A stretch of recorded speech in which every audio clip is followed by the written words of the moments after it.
Con respecto ao tema de cuentas, dicir que, se non sabe, que o tema das cuentas é obligatorio presentala todos os anos, incluso eu a secretaria temos votado toda a tarde esperando a que veñan socios a pedir o número de as cuentas, a explicarlle os gastos, quer decir, todas as incertidumbres que teña calquera socio, pode ir a xuntar a secretaria e pode pedir as cuentas calquera día, iso está aberto, desde un principio xa o dixemos nós, incluso, que en calquer momento se podría ir mirar o tema de cuentas.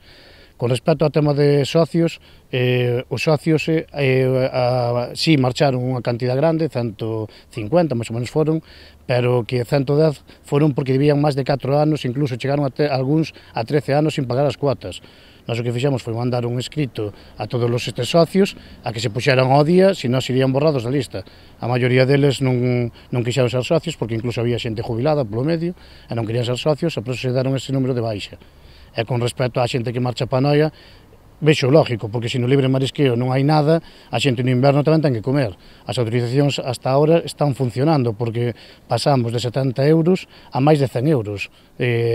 por día e home, que se está ganando a día de hoxe. Iglesias tamén se referiu aos máis de 200.000 euros investidos en rexeneracións nestes preto de 4 anos á fronte da confraría, contestándolle así tamén ao outro candidato, que o acusaba de non preocuparse polo mantemento das zonas productivas. Levamos invertido en 3 anos e medio 200.000 euros en regeneracións. Dragamos 19.000 metros cúbicos de area no río,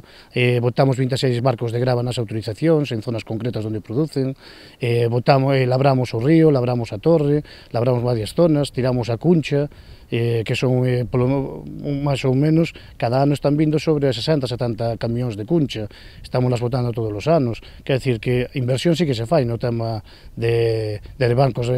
marisqueiros que temos aquí, non sei onde saque el de que non facemos nada. O aspirante á reelección opósito rianxeiro tamén negou que non se atendera nestes anos ao xeito e o voo de vara, así aludiu a importantes melloras para estes dous sectores, como a contratación dunha comercial ou o abastecemento de caixas, así como os distintos acordos en canto a prezos acadados con varias conserveiras.